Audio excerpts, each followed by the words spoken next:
All right, we're starting off with gender and religiosity. As we speak about gender and religiosity, this particular topic comes under the heading social groups and religiosity. There are different social groups that we usually take into account. To begin with, we study about social class, followed by gender, followed by ethnicity, and followed by age.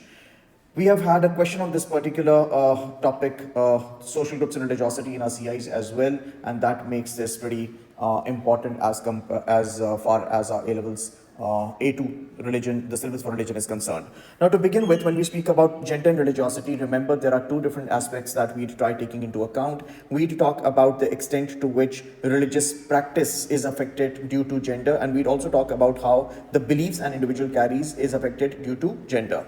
Now, if we talk about the comparison between males and females, a typical understanding that is held by many is that women are more religious as compared to men. And this understanding or this typical notion that women are more religious as compared to men is also supported by the Pew Research Center. If we have a look at the statistics from the Pew Research Center from 2016, we do find out that women tend to be slightly more religious as compared to men. Now, focus on the word slightly over here, because if we talk about a comparison if we talk about a comparison between these two statistics, it was seen by the Pew Research Center in 2016 that globally 83.4% of women identified with a particular faith group, whereas on the other hand, there was 79.9% of men. So if we talk about a comparison between 83.4 and 79.9, this isn't much of a difference. Nonetheless, the difference exists. Now, bear this thing in mind, we're talking about the identification of an individual to a particular faith group. Likewise, out of 192 countries from where data was collected, in 61 of them, women were at least 2 percentage points more likely than men to express a religious affiliation. Women were at least 2 percentage points more likely to express a religious affiliation, or for them to accept that they were affiliated with a particular religion. But there was none in which the reverse was true. So, what we conclude from here is that yes, there are differences on the basis of gender to which females and males they express their religiosity. Nonetheless, this difference isn't that significant. Now let's move on and speak about certain explanations here, certain sociological explanations that were put forward by Miller and Hoffman. Miller and Hoffman in 1995 came up with these sociological explanations as to why women could possibly be more religious as compared to men. Now, talking about these different sociological explanations, we could broadly put them into two different categories initially, and then we'd add on a third one. So the two different explanations over here comprise of number one, differential socialization, and the second one that we have in line is structural location. The first being differential socialization. What exactly is differential socialization? If you remember, you could connect this to what has been taught to you in AS as well. While studying socialization, while doing the unit family, you were taught that both males and females, they are typically socialized in a different manner. Over here, I'm referring to gender role socialization. Now, when we speak about gender role socialization, we are actually referring to how boys and girls from a very young age, they are socialized to behave in a particular manner. You could if it helps you recall, if it helps you remember the concept of canalization and manipulation that was put forward by Anne Oakley. So as we speak about differential socialization, the idea that females are socialized, to be more submissive, they're socialized to be more passive, more obedient, more nurturing, right? So if females are socialized with these particular traits, you do realize these are the traits that typically go in line with the requirements of many religions. So what I'm trying to say is, if we speak about the characteristics of certain religions, and if we speak about the characteristics of female socialization, or a typical female socialization, you'd see that they usually go hand in hand, or they usually work together. So according to this particular explanation, because females are socialized in a different manner, they're socialized to be submissive, passive, obedient, and nurturing than males, these attributes are associated with high levels of religiosity. Or in other words, this is what a major requirement for many religion is. Many religions expect us to be submissive. Now, for instance, we talk about Islam, submissiveness towards Allah Almighty. Many religions expect us to, even if we speak about religions beyond Islam, there are many religions rather that expect us to be submissive, that expect us to be passive, to be obedient, to be nurturing. So, taking this ahead, these are the characteristics we're talking about. These characteristics are more often found in traditional religious beliefs. For example, religions such as Christianity emphasize obedience to God and characteristics such as being loving, which are associated with female gender roles. On the other hand, male roles place less emphasis on these characteristics. Now, this particular theory is supported. Now, what theory are we talking about? We're talking about differential socialization. We're talking about differential socialization theory. This theory is supported by USA-based evidence discussed by Miller and Hoffman, which indicate that. Now, another aspect. Now, before I move on to this part, let me remind you all of something. Remember, there were certain traits that we were referring to. The traits such as being submissive, passive, obedient, and nurturing. These traits, because because they taught females, or because females are socialized to have these traits, the general understanding over here is that they are more religious. Nonetheless, we should not ignore the fact that it has also been found that the males who have these traits, the males who are more passive, who are more submissive, who are more obedient or nurturing, tend to be more religious than other males. Now, what I understand from this is that perhaps it is not just the difference between being a male and being a female. If anything, this difference is in terms of the characteristics that are socialized, that a particular child is socialized into at a very young age. So, the first explanation out of the two put forward by Miller and Hoffman was differential socialization. Moving on to the second one, if we speak about structural location. The structural location of women and men. What do we mean when we use the term structural location over here? The location that males and females hold in the social structure within a society, right? Or the places they hold in a particular society. Now, moving on, discussing this idea of structural location playing its role in terms of differences being explained in terms of religiosity. According to the structural location view, women are less involved in the labor force than men are and more involved in raising children. Now, I'm sure you'd all agree in many parts of the world, including the West, especially if you go back in time, since this research that we're talking about, since this idea was put forward in 1995, bear this in mind, 1995, 2005, 2015, almost 2025. So we're talking about a study that is good 28 to 30 years back. We're talking about Miller and Hoffman coming up with this idea some around 30 years back. So if we speak about 1995, we speak about the mid-90s, yes, even in the West, females were not as involved into paid work, females were not as involved as into the public sphere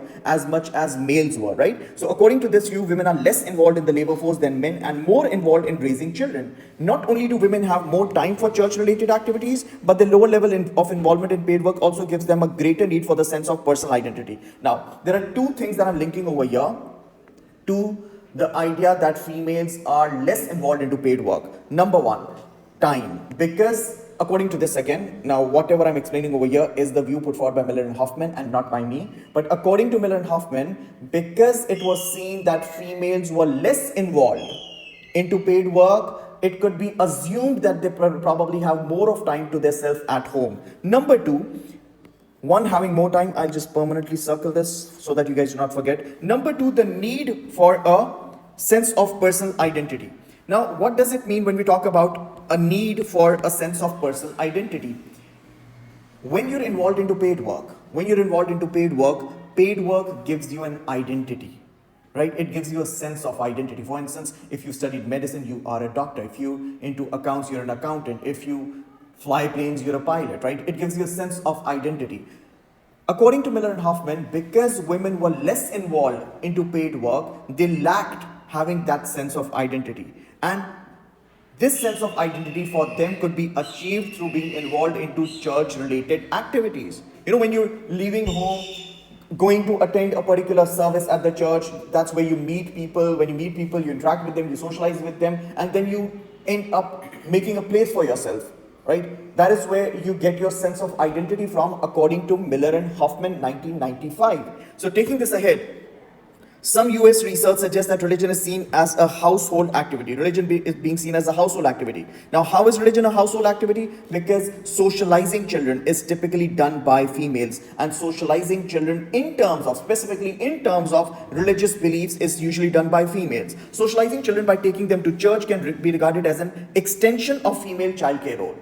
Right? This can be seen as an extension of female childcare role. So what we spoke about over here was two different factors that were put forward by Miller and Hoffman in the year 1995. To begin with, the first one was differential socialization. The second one was structural location, right? Moving on, taking this ahead, if we speak about now these two explanations are not mutually exclusive. Now, what do I mean when I say these two explanations are not mutually exclusive? Indeed, the socialization of females and males tend to lead to them occupying different structural locations, right? Now, we discussed two different factors. Number one, we spoke about differential socialization. Number two, we spoke about structural location. How about we take into account a third factor over here, which we would refer to as an attitude towards risk, right?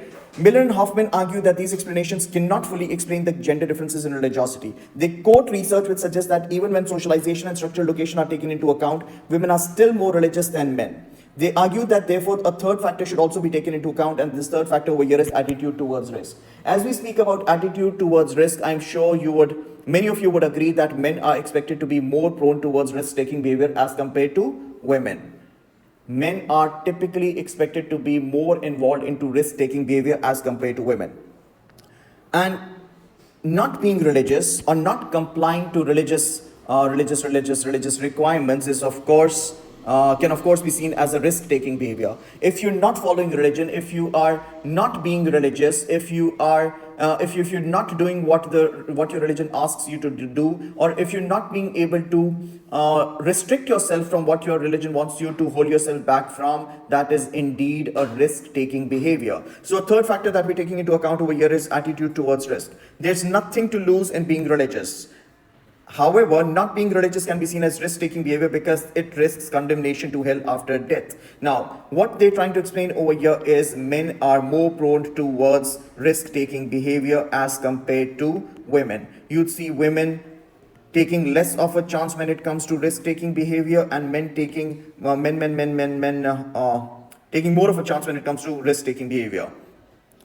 Using survey-based research from the USA, remember we are, if we tap into the research methodology that we were taught in back in AS, a survey-based research, remember if you talk about a survey, we are typically referring to self-report measures, and self-report measures have their own advantages and limitations both. When you talk about a self-report measure, how sure could you possibly be that the information that you've received from the respondents is actually based on truth and reality? One. Number two, as an extension to this, many individuals might exaggerate the extent or the levels of religiosity they hold. Many individuals might undermine their levels of religiosity. Many people might want to fit in according to what the societal expectations are like, which is also referred to as social desirability. Now, taking this ahead, using survey-based research from the USA, again, this data has been collected from the USA. How applicable do you think this data would be to the wider world? USA is a more developed part of the world. The trends towards religiosity, or the extent to which individuals in the USA are religious, might not apply to many parts of the world like our own Pakistan, or if you talk about comparison with other Middle Eastern or any other Asian country. Using survey-based research from the USA, Miller and Hoffman show that men tend to be less averse to risk than women. Like I said, men are more prone into risk-taking behavior. Furthermore, both men and women are more risk-averse, having high levels of religiosity. They conclude that women's greater concern about risk is an important additional factor alongside socialization and structural location, explaining women's greater religiosity. Now, there were two factors initially that we had taken into account. This particular idea was put forward by Miller and Hoffman in the year 1995. To begin with, we had spoken about differential socialization. In line with differential socialization, we spoke about structural location. And additionally, a third important factor that Miller and Hoffman concluded that it should not be avoided was the attitude individuals carry towards risk-taking behavior. Now, once we're done with this, let's move on towards the evaluative aspect of this. One, according to Miller and Hoffman, females perhaps were more religious because they were less involved into paid work. Nonetheless, things have changed, time has changed, and today the extent to which females have started getting involved into paid work, especially in the more developed parts of the world, is nonetheless cannot go unnoticed. And of course, the second point, and of course, if you're talking about female being more involved into paid work, the idea that they have more time automatically gets negated. Likewise, when we had spoken about how females would probably want to be involved into church-related activities more because it could perhaps provide them with a sense of identity that they lacked staying back at home, again does not hold more of significance, because if females are leaving home going and getting involved into paid work, they would get their identity from their paid work just as men are expected to have an identity through their occupation or through the profession they're involved into. Giving this a quick read, the argument put forward by Miller and Hoffman that women have more time for church-related activities is highly debatable because debatable given that a great deal of research suggests that women spend more time on housework and childcare than men. Furthermore, rates of female participation in the labor market are high in nations such as the US and UK, making it questionable whether women lack a sense of occupational identity or otherwise. So, my dear, this topic that we were bringing in under discussion that we were discussing over here was gender and religiosity. Number one, we spoke about the study that was conducted by Miller and Hoffman in the year 1995. Let's move on and talk about Steve Bruce and see how what Steve Bruce had to say about religion and secularization, the relationship between religion and secularization. Before we proceed with this, we need to remind ourselves of what the word secularization means. The word secularization refers to a decline in religion, right? If we put it in a simplistic manner, the term secularization is referred to religion experiencing a decline, within societies. As we take secularization ahead, all right, now before we proceed with this, a tiny little important note that I'd want you all to make at this point. This particular topic, secularization, has been the most popular topic in terms of our CIs since the last 15 years at least. Time and again, we keep on getting questions on secularization. When I talk about us getting questions on secularization, I'm referring to us having evaluative essay questions that, according to the current syllabus and paper pattern, would be a 35-mark question. Of course, when we're writing an answer to a 35-mark question on secularization, we'd be expected to write down both sides of the argument. We'd be expected to write down in support of the argument, and we'd be expected to write down against the argument as well. Nonetheless, till we actually get to the topic secularization, I repeat, till we actually get to the topic secularization, let's for now assume that secularization is taking place within societies, or in other words, let's just assume that yes, religion is losing its social significance within societies.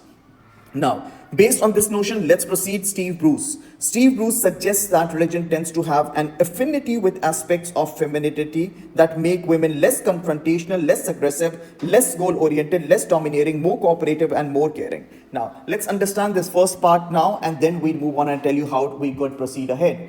According to Steve Bruce, religion tends to have an attraction with certain aspects of femininity. Now, if you'd want at this point, you could connect this to the study that we studied a couple of minutes earlier by Miller and Hoffman. According to Steve Bruce, again, there are certain aspects of femininity.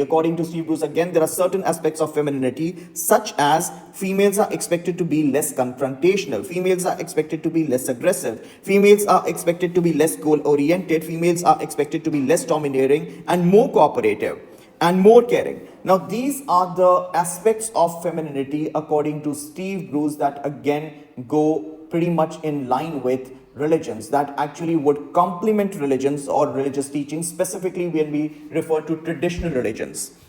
According to Steve Bruce, there are certain aspects of femininity, such as being less confrontational, less aggressive, less goal-oriented, less domineering, more cooperative, and more caring, and that's exactly what many religions require, which possibly could be a reason as to why females are seen to be more religious as compared to males. Now, before we proceed, or before we even get carried away with this particular notion or idea, let's remind ourselves that we are to discuss how secularization has affected males and females, how secularization has actually affected males and females, or in other words, based on the notion that secularization has taken place, has it affected males more or has it affected females more? Now, while discussing this, and that I'm referring to over here is that has secularization affected males more or females, we'd initially speak about new age movements, and then we'd move on and we'd initially speak about new age movements, and then we'd move on and we'd also refer to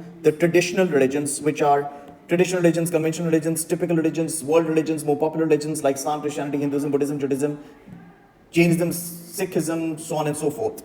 Now, we're referring to NAMs first.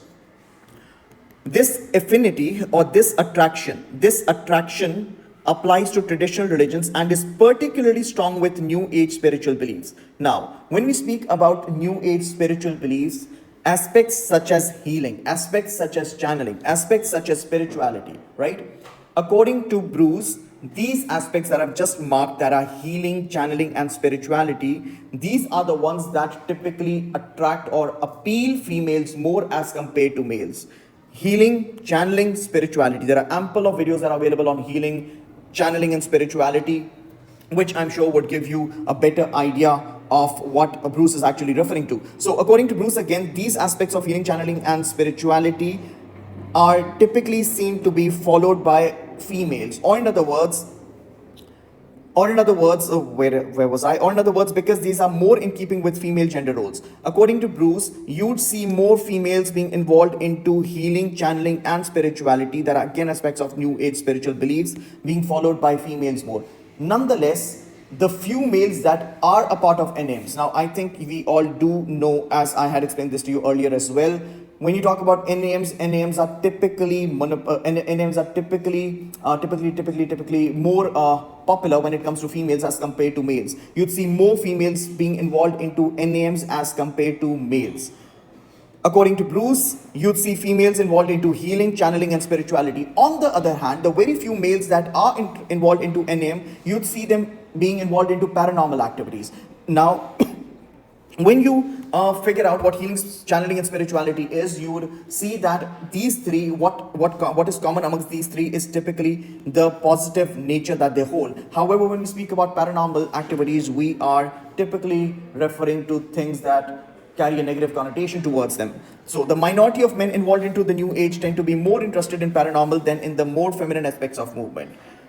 Taking it ahead, Bruce argues that women are more attracted to traditional religions. Like I had said earlier, when we talk about secularization, we initially speak about the NAMs, and then we would compare these NAMs with more traditional religions. Now, taking this ahead, Bruce argues that women are more attracted to traditional religions than men because the churches have always been interested in the control of sexuality and in the instruction of the next generation. Both of these matters, such as control of sexuality and the instruction of next generation, these are matters that are more concentrated on the domestic hearth and in which women have a major role to play. According to Steve Bruce, there's a division in the modern world between the public sphere as well as the private sphere. Now, when we use the word public sphere over here, we are referring to paid work, being involved into different professions, running businesses, being entrepreneurs, as well as being involved into politics, etc., etc. So Bruce believes that in a modern world, we typically come across the division between the public spheres and the private spheres. What exactly is the difference between a public sphere and a private sphere over here? When you talk about public sphere,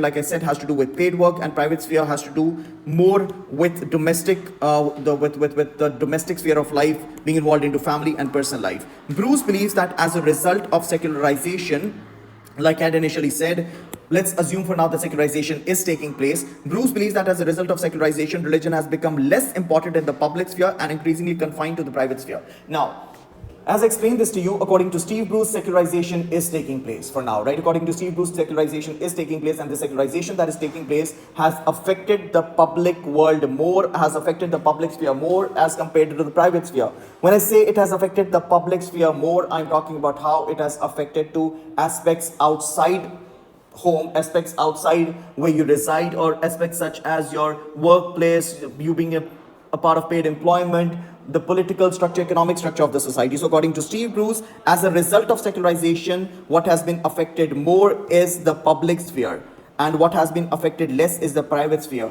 Remember, public sphere is dominated by males.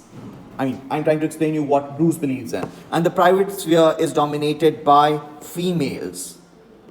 Since women are more involved into the private sphere than men, and religion has become a largely private matter to them, women have tended to become more religious than men. As a result, it has declined generally. Men with their predominantly public sphere social roles have lost their religiosity more quickly than women. So in a nutshell, what Mr. Steve Bruce is trying to explain over here is, as a result of secularization, men have been affected more, or in other words, men are less religious as compared to females as a result of secularization. However, women have been affected more, and women have been affected less because of secularization, and today women are more religious as compared to men. The reason behind this was based on the idea behind the private sphere, which has been less affected, and the public sphere, which has been more affected due to secularization. Taking this ahead, to Steve Bruce, within an overall pattern of decline, religion has declined less amongst women than men. However, the type of religion that has retained. Now, remember, based on the idea that religion has affected, or based on the idea that secularization has affected females less as compared to males. And if I say secularization has affected females less as compared to males, that automatically means that females even today, when I talk about today, I'm talking about the time when Bruce came up with this idea. Even today, females would be found to be more religious relatively if you compare them with men. So in other words, the type of religion that have retained an appeal for women. So the type of religions that have retained an appeal for women vary by the social classes, right? The type of religions that have retained an appeal for some women varies according to social class. Now, I'd like to take a pause here and explain you one more thing, or rather say, bring in one more thing at this point.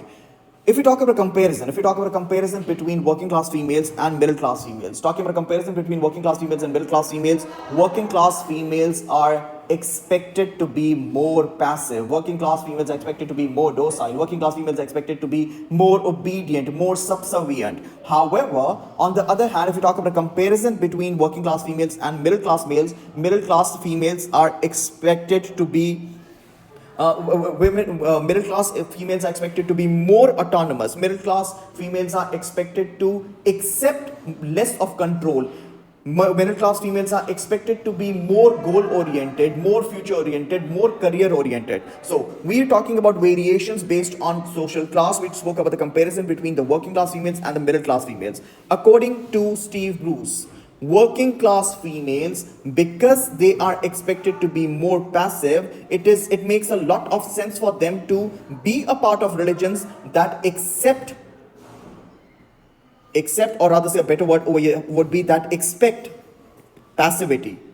So because working class females are expected to be more passive, it makes a lot of sense for them to be a part of a religious organization, to be a part of a particular religious group that expects them to be more passive, that expects its followers to be passive, such as we could speak about fortune telling and superstition. However, on the other hand, if we use the same logic over here, middle class females, because they are more they seek more of autonomy, they are more driven towards their career, they're more goal oriented, they might as well want to join a religion or be a part of any particular religious group that gives them that liberty, that gives them that authority, that gives them that autonomy, that gives them a chance to perhaps be able to have that freedom, to discover their own truth.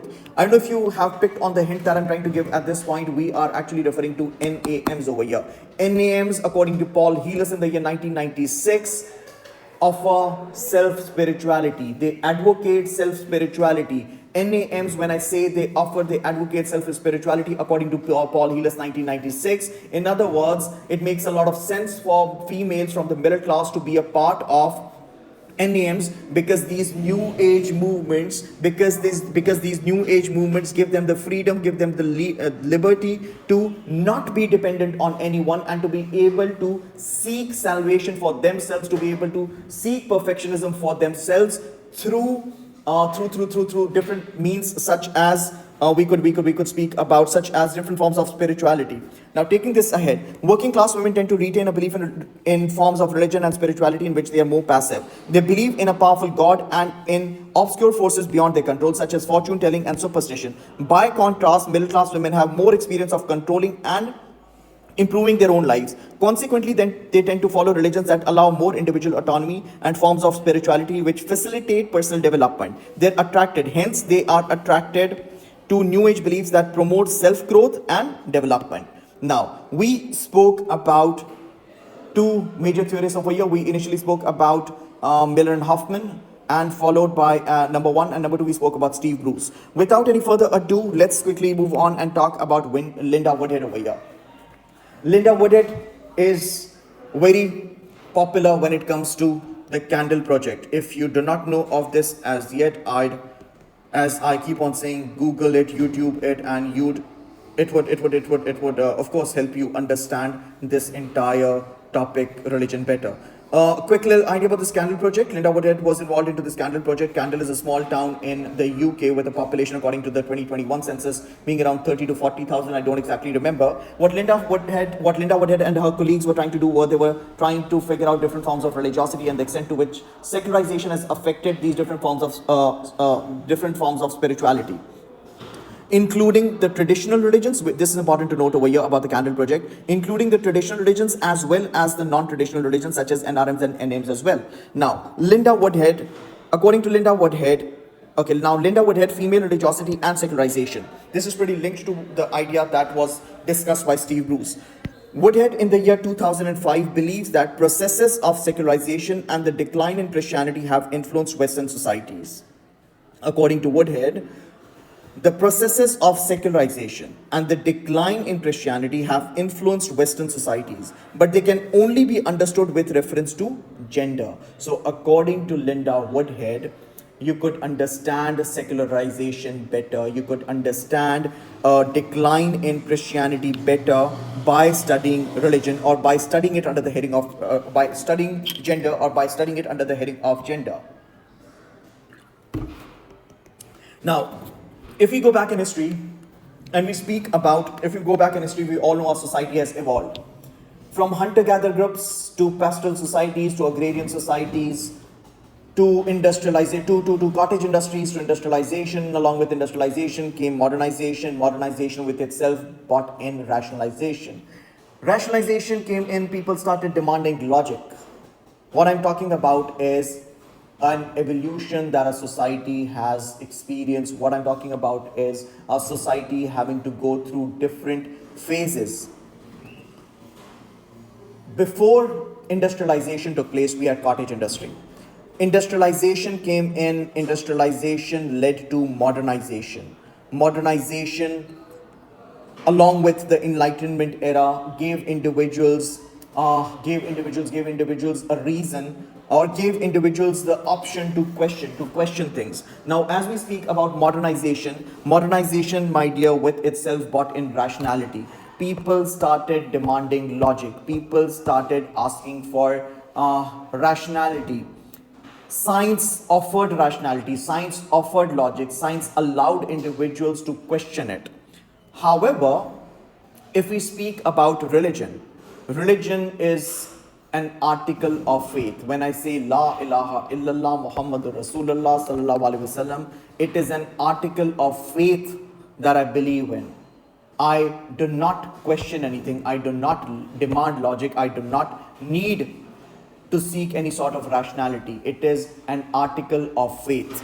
Now, according to Woodhead, our societies in the 19th century went through modernization. This modernization led to a process of rationalization in which people calculated the best and most rational means to achieve given objectives rather than relying on faith or tradition to guide their actions. So, instead of relying on superstitious beliefs, instead of relying on spirituality, instead of relying on religious teachings, with modernization, as rationalization stepped in, people started looking for logic. People sidelined superstitious values. Not everyone, of course, but this did have an impact. People sidelined superstitious beliefs and started seeking, demanding, looking for logic.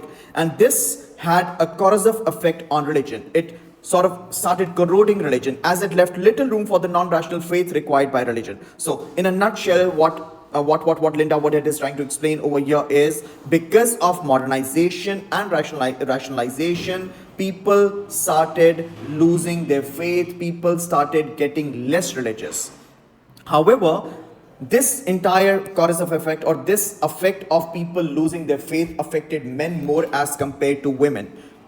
However, this process largely affected men. The housewife. Now, why is it? Why do you think it? Why do you think Linda Woodhead thinks it affected men more? Because remember, as we studied earlier, based on the idea, men being more involved into the public sphere. When you are leaving home, when you leave home, you experience more of exposure to different ideas, to different people. The more people you meet, the more ideas are shared, the more questions are raised. Questions that are not answered through logic and rationality might lead to further questions, which again religion would not allow. So, according to Linda Woodhead, this affected men more because they were more involved into the public sphere. However, because females, even till that time, they were more at home, they were less affected because of modernization and rationalization. and because of which they ended up being more religious as compared to men, right? So, however, this process largely affected men. The housewife role became increasingly important for middle class women, and this isolated them to some extent from rationalization. Women were not absorbed into rationalized values and so were less likely than men to become disillusioned with the church's teaching. In a nutshell, what this is saying is modernization and rationalization led to men being less religious, women being more religious. Church attendance. Now, when we talk about women being more religious as compared to men, how did this happen? Because men stayed busy with work outside home, an excuse again, but probably that could be seen as a reason as to why they were less involved into church related activities. As men had less of time to be involved into church related activities, this eventually led to churches ending up being feminized, or churches ended up being dominated by females. The lesser males attend church, the more you'd end up seeing females being involved into churches. The more females you see being involved into church related activities, the more monopoly females would hold over churches. The more monopoly females end up holding over churches, the more chances there are that churches would end up becoming feminized, churches would end up becoming domesticized. Now, bear this thing in mind: churches being feminized or churches being domesticized again is in relation to female religious participation, not female religious leadership. Remember, if I'm not mistaken, it was probably 1992 or 1994 when female priests were allowed in the Church of England. Even today, as I speak, 2024, the Roman Catholic Church does not allow female priests, right? So when we speak about the feminization of churches, the domesticization of churches, we are relying on the idea that females were more involved into religious participation and not religious leadership, right? Taking this ahead, church attendance amongst the men declined. Another thing that I'd additionally like to discuss at this point. You know what? When females started dominating churches, holding monopoly over churches, probably men did not like to attend churches anymore. Churches started to be seen as a place church going as an activity started to have a very feminine outlook, and this eventually resulted in lesser and lesser amount of males attending churches. So taking this ahead, church attendance amongst men declined and women became the majority of those involved in churches. Churches became increasingly feminized or domesticized. They placed more of emphasis on love, care, and relationship and less on God as an all-powerful and punitive ruler. However, they continue to reinforce more male power through paternalistic images of God as a loving father. As churches became feminized, they lost prestige and became even less appealing to most men. This is what the last thing was that I had discussed here. Now, without wasting any time here, let's quickly move on to the next topic over here. A few more minutes and we'd probably be able to get through this. So, religion and different spheres of life. Let's not forget that by the 1970s, women had started being more involved into paid work. By the 1970s, in the Western societies, women, or rather say married women were returning to the labor force and were increasingly exposed to the rationalized culture of paid work, right? Remember the logic that had been used earlier. Let me not use the word logic. The idea that was being used earlier was because men left home and became a part of paid employment, they were exposed to more of ideas which led to them having secular values. Now that we're talking about more females getting back to paid work in the 1970s, if you apply the same idea, don't you think that should actually result in female losing on their religiosity too, female being affected by secularization too? Let's move on.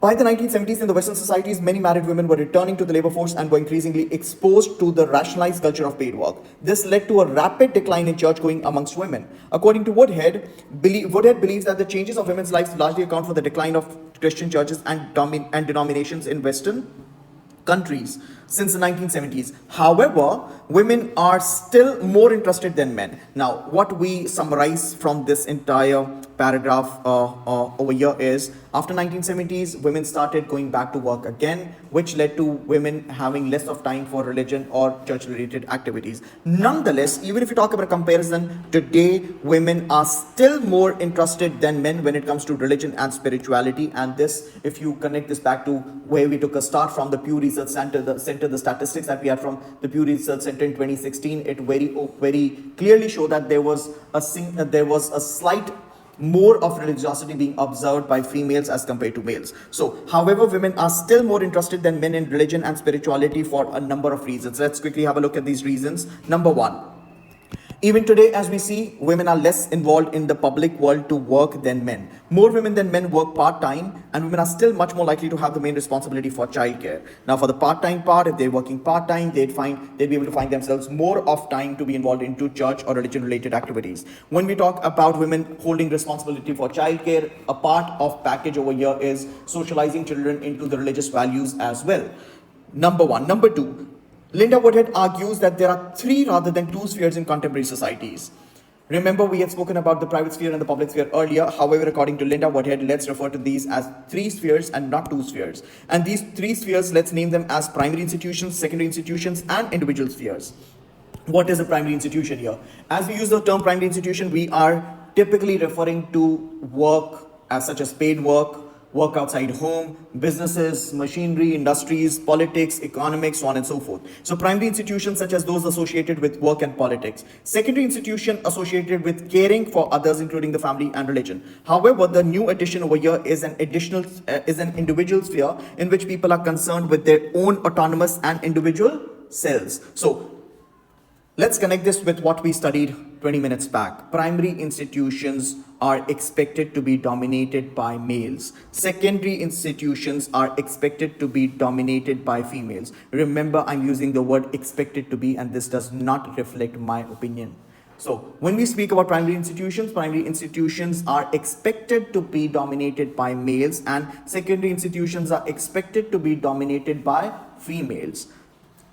Let's connect this again with something that we studied a couple of minutes earlier. Remember, males, when they are more a part of primary institutions, the work they do would actually be able to give them an identity, right? An independent identity, right? However, so this is what I was talking about. We're talking about males having an identity, rather an independent identity through the work they do, such as someone who studied medicine would be a doctor, right? However, secondary institutions, like I said, like we studied earlier, is seen to be dominated by females, where the identity that you carry, where the role that you perform is seen to be in relation to others. It's seen to be in relation to others. For instance, if we talk about a particular female, Miss ABC. Miss ABC would be someone's mother. Miss ABC. Now, these are the relationships or the roles that are typically performed at home. Miss ABC would be someone's mother. Miss ABC would be someone's, let's just say, wife. Miss ABC would be someone's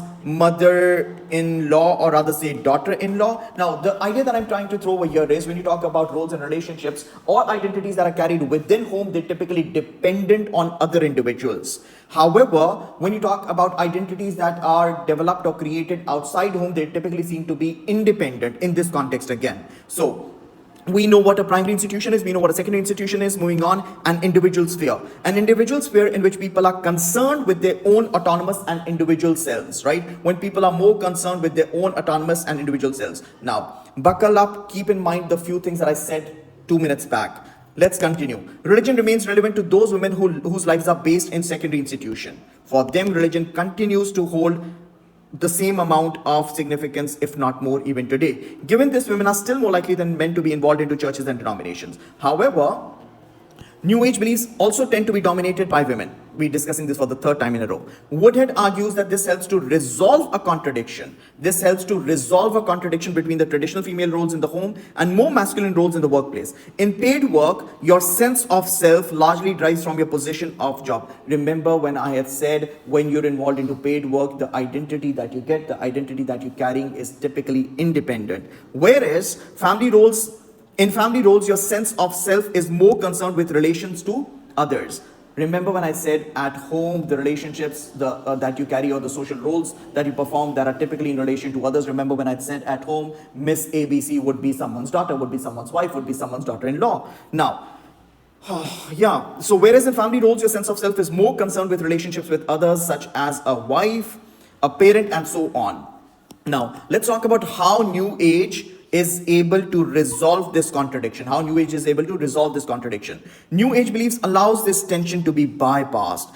The New Age beliefs, they allow this tension to be bypassed because they create a new type of selfhood in which identity is not dictated by social position and experience but discovered from within. Now, this idea of New Age has been discussed numerous times earlier. According to Paul Heelis, 1996, New Age movements provide you with an opportunity to discover your own self, to discover spirituality within you, to be able to seek salvation, perfectionism through your own channel and path. Now, the New Age belief allows this tension to be bypassed because they create a new type of selfhood in which identity is not dictated by social positions and experience, but it is discovered from within. The contradiction between roles in primary and secondary institutions is resolved by seeking your identity in the individual sphere. This third edition that Linda Woodhead had brought in would make more sense after you've read this particular paragraph. Now, what you see on the screen right now is sort of a tiny little summary to whatever we've discussed so far. I hope this has helped.